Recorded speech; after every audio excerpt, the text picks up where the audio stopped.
la labor de predicar y compartir su palabra. Dios los bendiga, mis hermanos.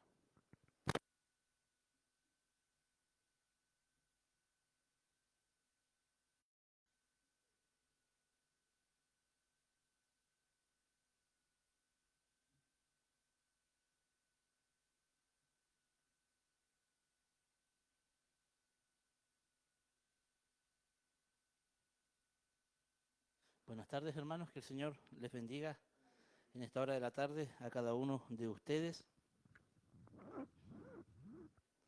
Permiso. Le doy gracias al Señor en esta tarde que me dio la oportunidad de poder en esta tarde compartir la palabra del Señor. Entonces, tengo el privilegio, pero también la responsabilidad de poder compartir, hermanos, una palabra en esta hora. Vamos, hermanos, a meditar en esta tarde en el libro, en el Antiguo Testamento. Antiguo Testamento, hermanos, en el libro de Segunda de Crónicas.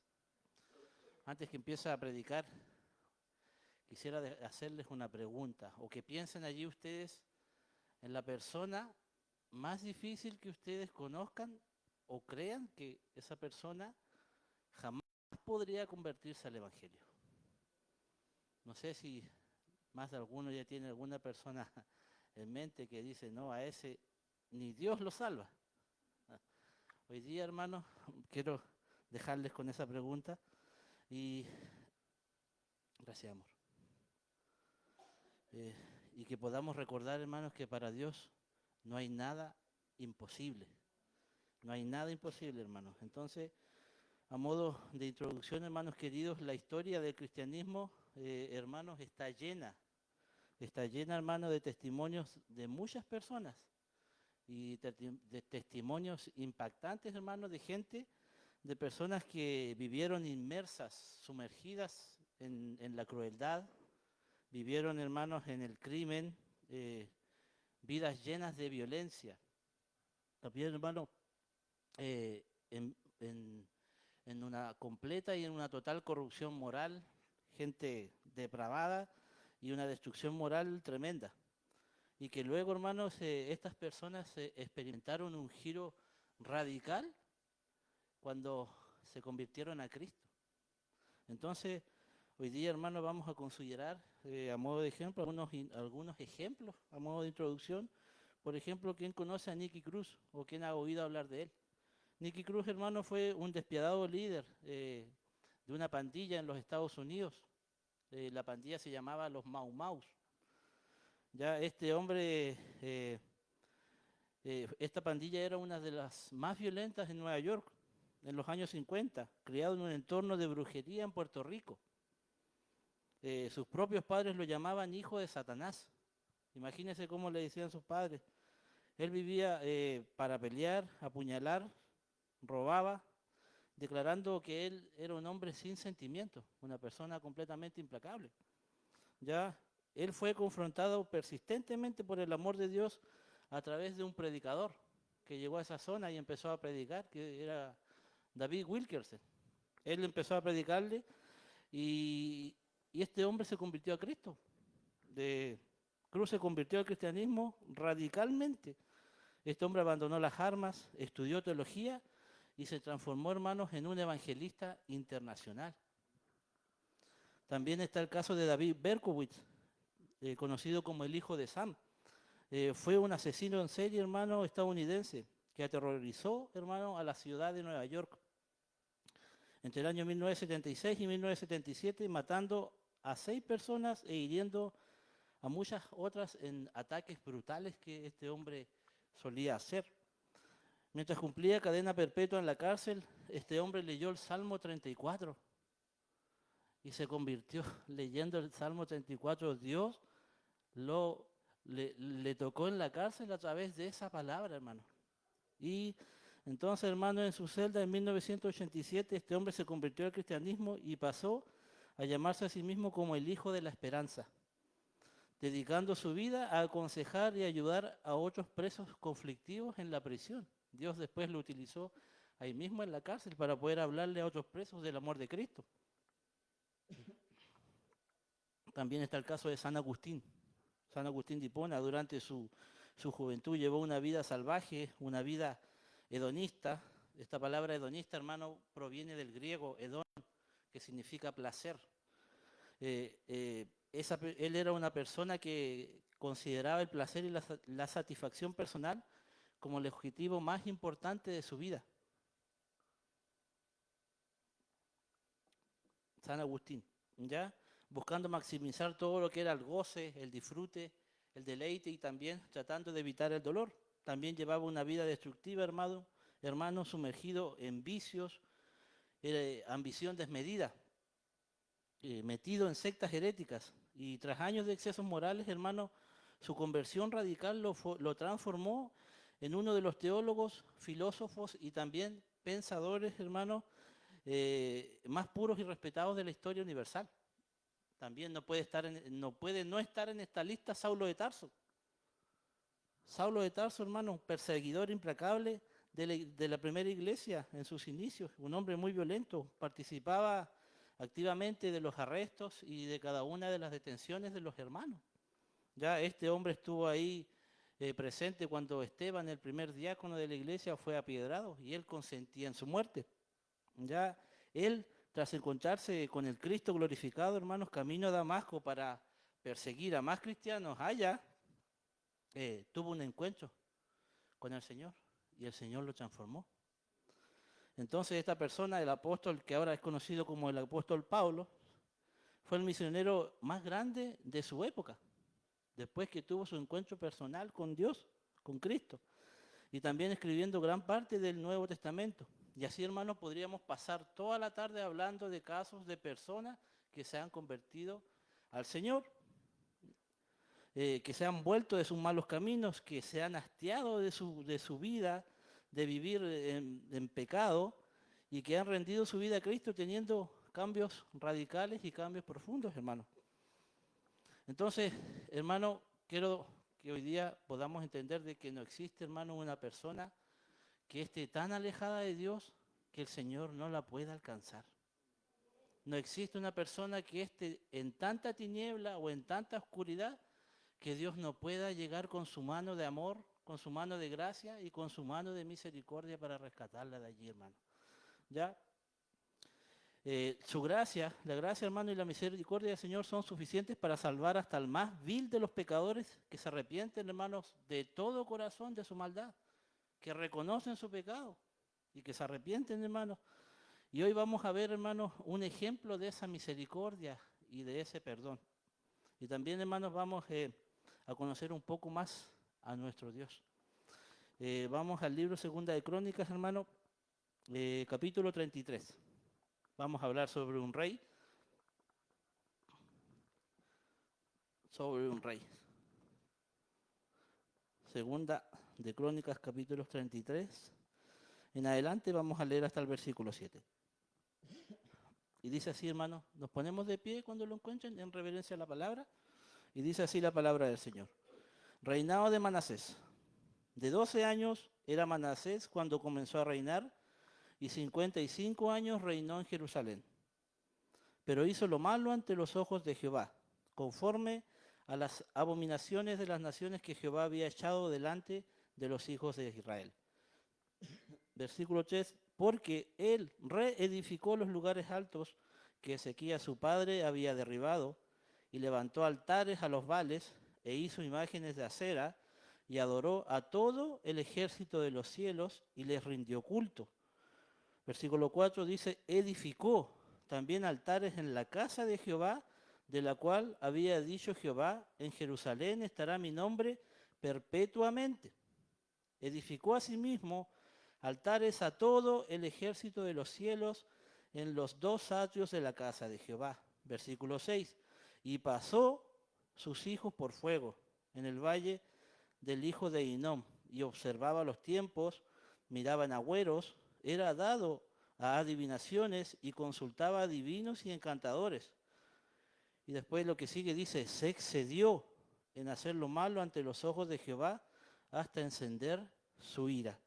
Además de esto puso una imagen fundida que hizo en la casa de Dios, de la cual había dicho Dios a David y a Salomón su hijo, en esta casa y en Jerusalén, la cual yo elegí sobre todas las tribus de Israel, pondré mi nombre para siempre. Oramos, hermanos. Padre nuestro que estás en los cielos, te damos gracias, Señor, en esta tarde, ya noche, que nos permite, Señor, estar aquí reunidos para poder escuchar tu palabra, Señor. Danos en esta hora corazones atentos, Señor. Habla en nuestros corazones en este momento, Padre, y dirígenos con tu palabra, Señor. Que esta palabra pueda ser de edificación, Señor, para cada uno de mis hermanos en este día. Y te ruego, por favor, que me des la gracia para poder hablarla, Señor, y exhortarla, Señor amado, con amor, con verdad y también con fidelidad. Te lo pido, Padre, en el nombre de Jesús, y lo dejo todo en tus manos. Amén. Amén. Dios les bendiga, hermanos. Tomen sus asientos. Vamos a hablar del reinado de Manasés, de este rey. ¿Quién era Manasés? Para que vayamos conociendo al rey Manasés, era el rey de Judá, hijo del piadoso rey Ezequías. Ezequías fue uno de los mejores, por así decirlo, reyes después de David. ¿Ya? Pero vemos que aquí su hijo no siguió el buen ejemplo de su padre. Entonces, cuando Manasés comenzó a reinar, era de 12 años, dice la palabra de Dios, cuando este hombre, este niño prácticamente comenzó a reinar en Jerusalén. Podemos verlo ahí en el versículo 1, dice, de 12 años era Manasés cuando comenzó a reinar y 55 años reinó en Jerusalén, uno de los reinados más largos que ha tenido un rey. Entonces, y lo hizo 55 años, siendo su reinado el más largo y también considerado el reinado más oscuro en la historia, dentro de la historia de Judá. No sé ustedes, hermanos, pero yo cuando leí este texto, yo me sorprendí de dos cosas. Y me dio mucho coraje al leerlo, no sé, algo pasó dentro de mí. Yo dije, Dios mío, ¿cómo una persona puede llegar a hacer cosas tan malas? Y yo estaba leyendo y orando, líbrame, Señor, ten misericordia de mí. ¿Cómo puede llegar nuestro corazón muchas veces a endurecerse, como hablaba nuestra hermana en su devocional? El corazón se puede llegar a endurecer demasiado, hermano. Entonces, vemos la historia de este rey. Entonces, una de las cosas que me sorprendió fue la maldad de este hombre. A lo que llegó este hombre a hacer mientras duró su reinado. Y tan solo leer acerca de sus muchas maldades le llena a uno muchas veces de coraje, de rabia, de enojo, y es inevitable preguntarse si será posible que Dios lo pueda perdonar, que Dios haya perdonado a este rey. Entonces, vamos al texto del versículo 2. Dice, pero hizo lo malo ante los ojos de Jehová. El libro de Segunda de Crónicas y Reyes, por lo general siempre cuando se habla de reyes, se caracteriza mucho esta frase, que dice que hizo o hicieron lo malo ante los ojos de Jehová. Y podemos ver que este rey no fue la excepción. Dice, conforme a las abominaciones de las naciones que Jehová había echado de delante de los hijos de Israel. Entonces podemos ver, hermanos, que primero este rey practicó la idolatría.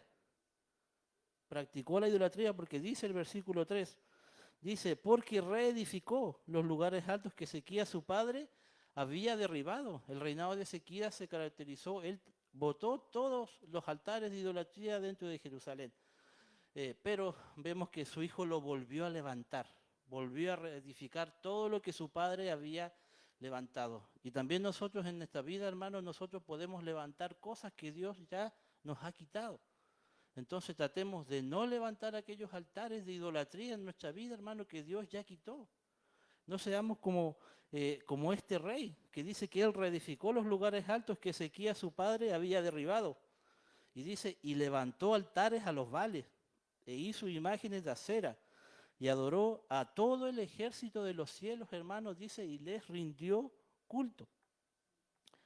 Y les rindió culto. Dice, edificó también altares en la casa de Jehová, de la cual había dicho Jehová en Jerusalén, estará mi nombre perpetuamente. Versículo 5, edificó asimismo altares a todo el ejército de los cielos en los dos atrios de la casa de Jehová. Podemos ver también que este rey, aparte de practicar la idolatría, él también, este rey practicó el sacrificio humano. Practicó el sacrificio humano porque podemos ver que en el versículo 6 dice que él pasó por fuego a sus hijos. Él pasó por fuego a sus hijos y él practicó esta práctica que era pagana al pasar a sus propios hijos por el fuego. Había una estatua que era antiguamente del dios Moloch, un dios pagano, que era una estatua de oro, un toro con cuernos, y esa estatua la encendían al rojo vivo. Encendían al rojo vivo esa estatua y esa estatua estaba con las dos manos al frente. Entonces ahí la gente iba y entregaba a sus hijos y los quemaba. Entonces a lo que llegó este hombre a hacer y lo que la nación llegaba a hacer. Entonces dice que los gritos eran tan desgarradores de los niños mientras eso acontecía que tenían tambores, empezaban a tocar tambores para que los gritos de los niños no se escucharan. Entonces este rey practicó los sacrificios humanos como ofrenda a ese dios Moloch, a ese dios pagano. No solamente practicó sacrificios humanos, sino que también podemos ver en el mismo versículo que practicó la hechicería. Dice, y pasó a sus hijos por fuego en el valle del hijo de Hinnom. Dice, y observaba los tiempos, miraba en agüeros.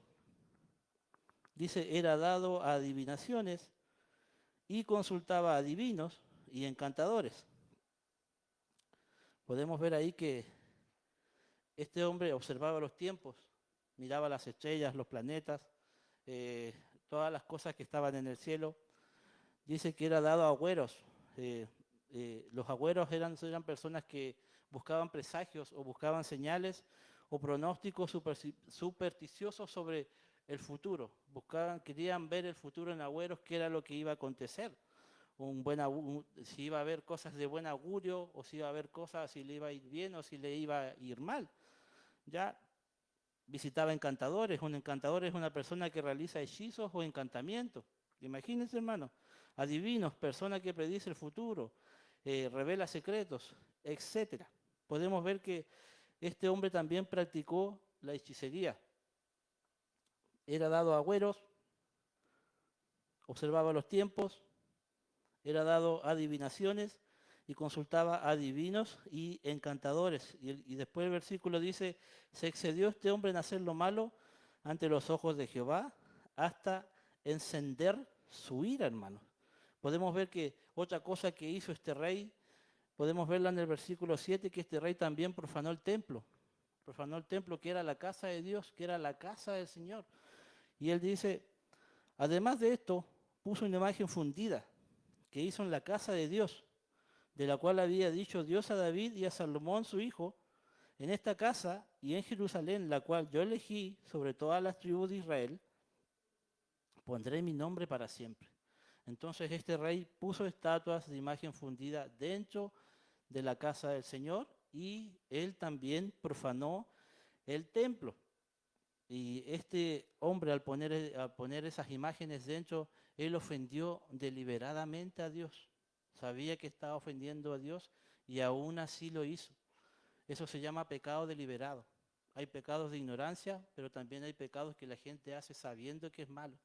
Entonces este rey ofendía a Dios sabiendo que él lo estaba haciendo. Y nosotros también podemos caer en eso, hermanos. Debemos tener cuidado de no ofender a Dios de manera voluntaria. También vemos, hermanos queridos, después dice el versículo 8, y nunca más quitaré el pie de Israel de la tierra que yo entregué a vuestros padres, a condición de que guarden y hagan todas las cosas que yo les he mandado, toda la ley, los estatutos y los preceptos por medio de Moisés. Vemos en el versículo 9, dice, Manasés, pues hizo extraviarse a Judá y a los moradores de Jerusalén, para hacer más mal que las naciones que Jehová destruyó delante de los hijos de Israel. Vemos otra cosa que él hizo, hermano, que este hombre se desvió. Y no solamente se desvió él, sino que también hizo desviarse a toda la nación. Desviándose el líder, el que está adelante, el que está al frente, el que gobierna, también va a tener influencia sobre los demás. Entonces, una lección que podemos sacar aquí de esto es, hermano, que la importancia del liderazgo, del buen liderazgo, porque ese liderazgo va a influenciar, sea bueno o sea malo. Sea bueno. Los gobernantes de las naciones también lo mismo. Un presidente que gobierna un país también va a influenciar dentro de su pueblo. Entonces, podemos ver que no solamente este hombre se desvió, sino que también al desviarse él, todos los demás hermanos, todo el resto de la nación también se fue desviando juntamente con él. Entonces, será por eso que Pablo le decía a Timoteo en sus cartas, cuídate de ti mismo. Podemos buscarlo, hermano, en 1 Timoteo 4:16.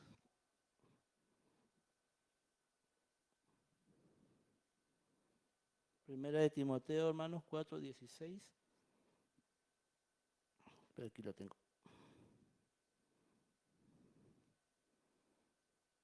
Ahí está. Dice 1 de Timoteo 4:16. Pablo le daba un consejo al joven pastor Timoteo, diciéndole, ten cuidado de ti mismo y de la doctrina. Persiste en ello, pues haciendo esto te salvarás a ti mismo y también a los que te oyeren. Entonces, hermano, podemos ver que este rey se desvió e hizo que el pueblo también se desviara juntamente con él.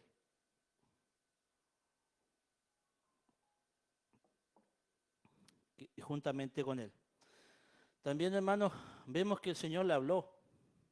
Dice en el versículo 10, y habló Jehová a Manasés y a su pueblo. Dice, mas ellos no escucharon. El Señor le habló muchas veces a ellos. Les habló. Vemos que este hombre fue rebelde junto con el pueblo y desafió y desobedeció los avisos directos de Dios. Aquí en este texto, hermano, no dice qué fue lo que le dijo, pero solamente dice, y habló Jehová a Manasés y a su pueblo, mas ellos no escucharon. Esta misma historia, hermano, está en el libro de Segunda de Reyes, pero también ese libro nos muestra otra parte de de lo que el rey Manasés hizo durante su gobierno. Ese reino resalta, ese libro resalta más en esa parte la maldad del rey. Entonces podemos ver, hermanos, en segunda, vamos a segunda, hermano, de Reyes 21.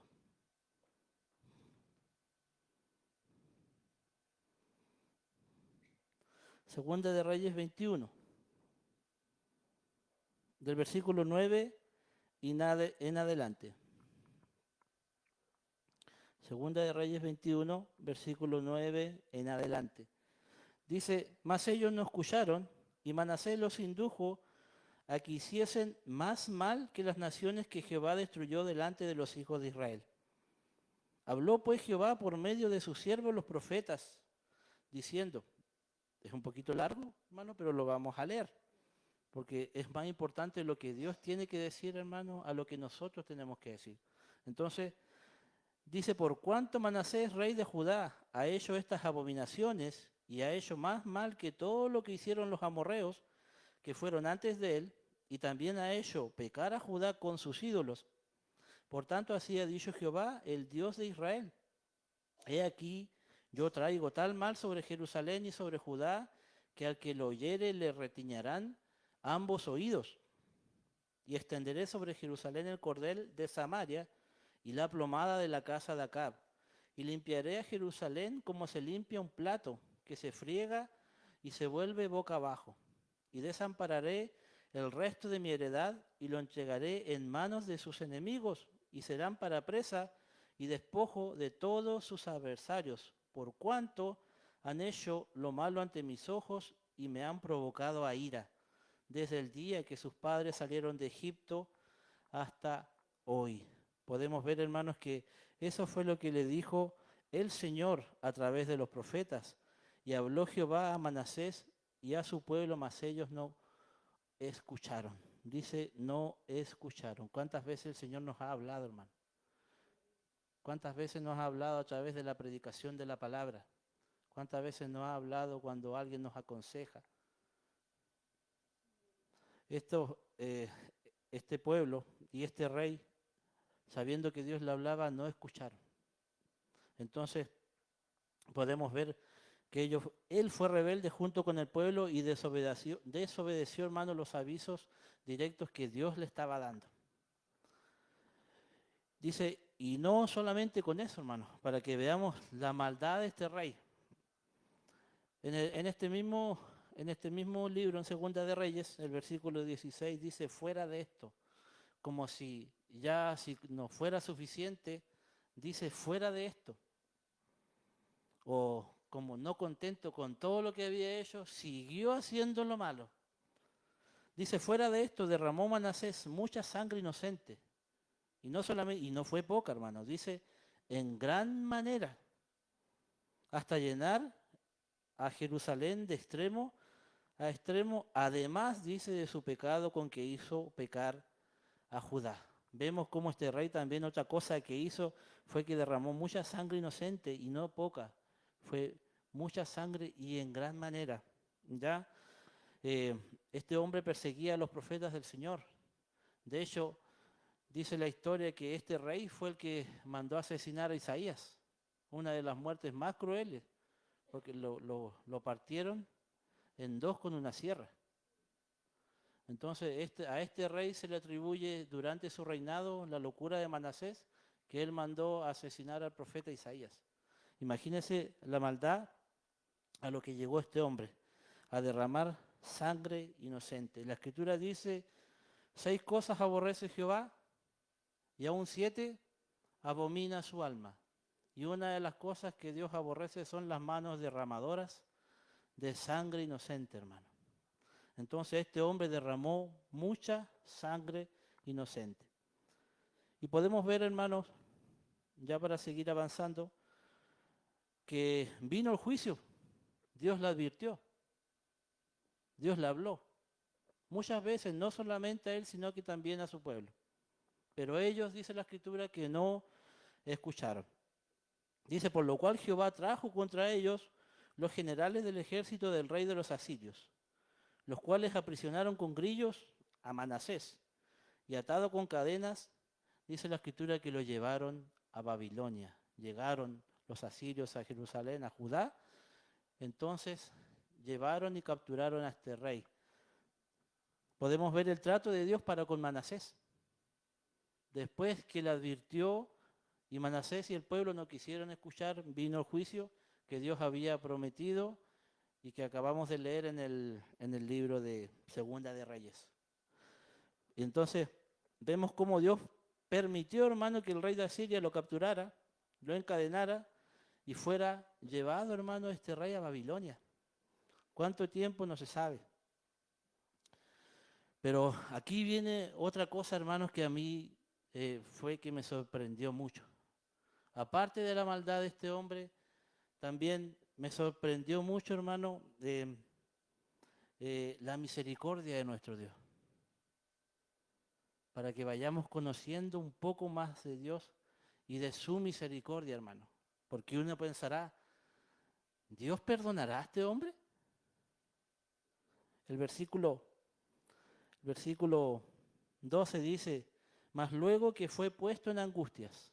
No dice que fue puesto en angustias, sino que él tuvo muchas angustias. Mas luego que fue puesto en angustias, dice la Escritura que oró a Jehová su Dios, humillado grandemente en la presencia del Dios de sus padres. Y habiendo orado a él, fue atendido. Dios lo escuchó, hermano. Dios escuchó la oración de este hombre cuando él estuvo en angustias. Hay una cosa que Dios no desprecia, dice el Salmo 51. Los sacrificios de Dios son el espíritu quebrantado, hermano. Al corazón contrito y humillado no despreciarás tú, oh Dios. Y podemos ver esto aquí en este rey, que estando él en cautiverio, que fue humillado grandemente, eso le sirvió para poner la mirada en el cielo. Dice que él, humillado grandemente en la presencia del Dios de sus padres, y habiendo orado a él, dice que Dios la atendió. Pues Dios oyó su oración Y no solamente oyó su oración, sino que también dice que lo restauró. Lo pudo haber oído, lo pudo haber perdonado y lo pudo haber salvado, pero sino que también lo restauró, lo volvió, lo dejó ahí, estuvo allí un tiempo, pero después dice que él volvió, este rey volvió a Jerusalén, volvió, hermano. En su angustia, hermano, el rey Manasés reconoció su total impotencia y se humilló grandemente, hermanos, ante el Dios de sus padres.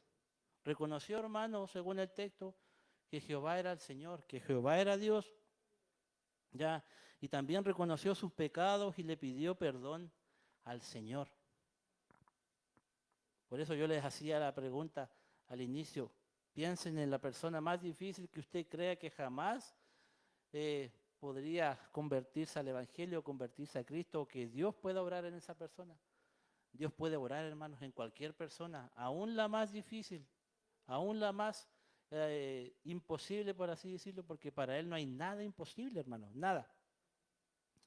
Ya. Y este hombre levantó una oración, levantó un clamor. Este hombre con humildad, hermanos, se arrepintió ante Dios por sus pecados. Con humildad. El perdón de Dios, hermanos, no se ve limitado por la cantidad de pecados que se hayan cometido, sino por la disposición de nuestro corazón de un verdadero arrepentimiento.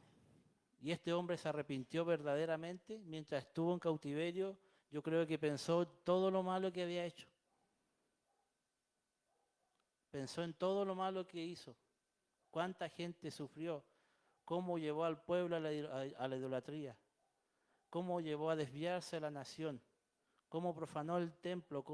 ¿Por qué hizo esto? ¿Por qué hizo esto otro? Pensaría en sus hijos que él pasó por el fuego. A lo que pudo él haber llegado, entonces reconoció sus pecados y con humildad se arrepintió por todos sus pecados. Entonces la Escritura dice en el libro de Romanos que donde abundó el pecado, sobreabunda la gracia, hermano. Y nosotros conocemos y hemos conocido a un Dios que es muy misericordioso, que es un Dios de gracia, completamente inmerecido, hermano. Y ahora lo que viene es si Dios, hermano, perdonó a este hombre, a este rey, después de todo lo malo que había hecho. Entonces, hermanos, no cabe duda alguna de que puede perdonar a cualquier persona. No cabe duda que pueda perdonar, hermanos, a cualquier persona, y eso nosotros debemos tenerlo claro. Debemos tener claro que para Dios no hay nada imposible, que Él puede salvar hasta las personas más difíciles, más imposibles. Entonces Él puede perdonar a cualquier persona. No sé, hermano, cómo estará tu vida hoy día.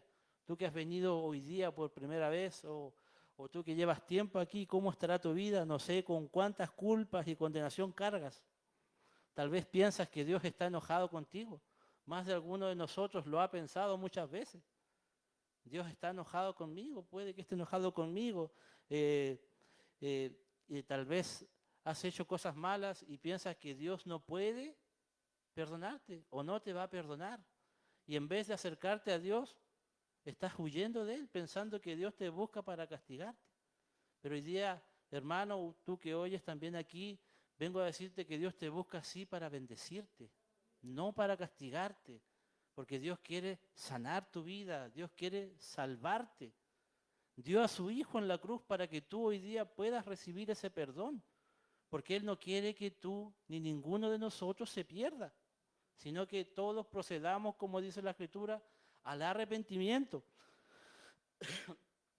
Entonces, hermano, hay esperanza para ti hoy día, para cada uno de nosotros. No nos desanimemos, hermanos, porque mientras haya vida, nadie está fuera del alcance, hermanos queridos, del perdón de Dios. Porque el perdón de Dios se recibe cuando estamos aquí. Una vez que, hermanos, morimos y no hemos recibido el perdón, ya es demasiado tarde, pero mientras haya vida, hermano, hay esperanza para cada uno de nosotros. Hay esperanza. Vemos cómo Dios, hermano, le mostró su misericordia cuando escuchó la oración de este hombre sincera, esa oración sincera de arrepentimiento que él hizo, y lo perdonó y lo restauró, hermanos, y lo envió nuevamente a Jerusalén. Podemos ver una gracia completamente inmerecida. Y ahora aquí también vemos aquí, en el versículo, hermanos, 14, después de esto dice Manasés, cuando volvió, edificó el muro exterior de la ciudad de David. al occidente de Gihón, en el valle, a la entrada de la puerta del pescado, y amuralló Ofel, y elevó el muro muy alto, y puso capitanes de ejército en todas las ciudades fortificadas de Judá. Asimismo, el versículo 15 dice, quitó los dioses ajenos. Hermanos, Dios restauró a este hombre, pero también hubo una transformación radical en él. Ya no fue el mismo Manasés que fue llevado con grillos por los asirios, sino que fue un hombre completamente restaurado por la misericordia de Dios y fue transformado, porque aquí podemos ver los frutos que Dios hizo en él al salvarlo y al perdonarlo. Asimismo dice, quitó los dioses y el ídolo de la casa de Jehová y todos los altares que había edificado en el monte de la casa de Jehová en Jerusalén y los echó fuera de la ciudad. ¿Qué hizo? Quitó la idolatría de Jerusalén. La misma idolatría que él estaba poniendo, la quitó.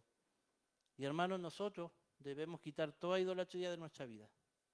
La Biblia dice, hijitos, guardaos de los ídolos. Un ídolo es todo aquello que nos quita el tiempo o que toma el lugar que le corresponde a Dios. Eso es un ídolo y todo eso nosotros debemos quitarlo de nuestra vida, hermano.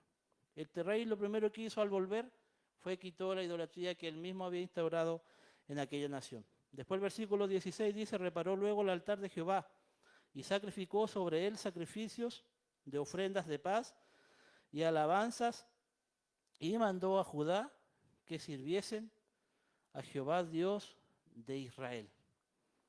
¿Qué otra cosa hizo? Al llegar restauró la comunión. Restauró la comunión con el Señor, quitando toda la idolatría. Entonces, hermano, nosotros también debemos restaurar esa comunión con Dios, quitando toda esa idolatría.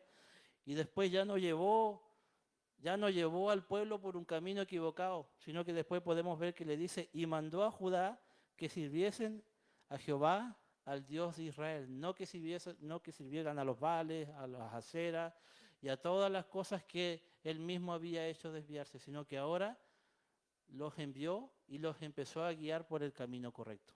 Pero ¿sabes qué, hermanos? Era tanta la idolatría y la adoración falsa en ese entonces, dice, pero el pueblo aún sacrificaba en los lugares altos, aunque lo hacía para Jehová su Dios.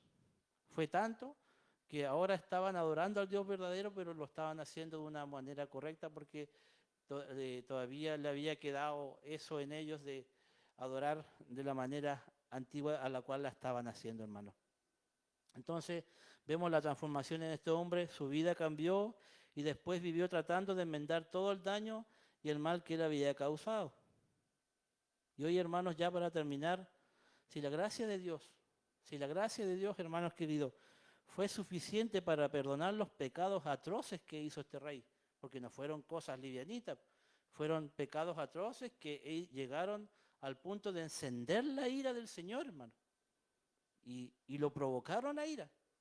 Entonces, como les decía, si la gracia de Dios fue suficiente para perdonar los pecados atroces de Manasés bajo el antiguo pacto, hermano, ¿cuánto más grande es la gracia revelada en la cruz? ¿Cuánto más grande es la gracia que se nos ha revelado en Cristo? Hoy día tus pecados pueden ser perdonados si miras a Cristo, si te arrepientes de todo corazón como lo hizo este rey. Si él oyó la oración de este rey, también va a oír la tuya, hermano. También va a oír la de usted que no conoce al Señor en este día. Y él lo va a perdonar, lo va a sanar, lo va a salvar y le va a perdonar todos sus pecados, hermano. Así que hoy día, hermanos, miremos a Cristo, miremos esa gracia maravillosa, hermano, que se nos ha revelado. Para ir terminando, 1 Timoteo, hermanos, 1:12.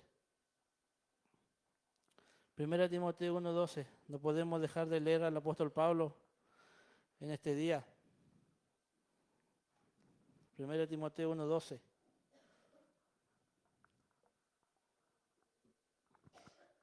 En adelante. Dice así la palabra del Señor. Doy gracias al que me fortaleció, a Cristo Jesús nuestro Señor, porque me tuvo por fiel poniéndome en el ministerio. Habiendo yo sido antes blasfemo, perseguidor e injuriador, más fui recibido en misericordia, porque lo hice por ignorancia en incredulidad. Pero la gracia de nuestro Señor fue más abundante con la fe y el amor que es en Cristo Jesús. Palabra fiel y digna de ser recibida por todos. Escucha, iglesia, palabra fiel y digna de ser recibida por todos. Que Cristo Jesús vino al mundo, hermanos, para salvar a los pecadores, de los cuales yo soy el primero. Por esto fui recibido en misericordia, para que Jesucristo mostrase en mí el primero toda su clemencia, para ejemplo de los que habrían de creer en él para vida eterna. Y termina con una alabanza diciendo: por tanto, al Dios de los siglos, inmortal, invisible, al único y sabio Dios, sea honor y gloria por los siglos de los siglos. Amén. Gloria a Dios. El apóstol Pablo también vivió esa transformación y eso lo llevó a ser uno de los misioneros más grandes en su época, porque conoció el amor de Dios y lo que él hizo en su vida. Siendo perseguidor de la iglesia, después él llegó a amar esa iglesia que él mismo perseguía. Dios les bendiga, hermanos. Esta era la palabra que tenía en esta hora para compartir con ustedes. Nos ponemos de pie, damos gracias. Y si esta palabra ha hablado tu vida, puedes pasar, pedir oración. Aquí oraremos por ti. Si necesitas oración por fortaleza, arrepentimiento, alguna sanidad, puedes pasar adelante con toda confianza. Dios les bendiga. Dejamos aquí a nuestra hermana coordinadora. Muchas bendiciones, hermano.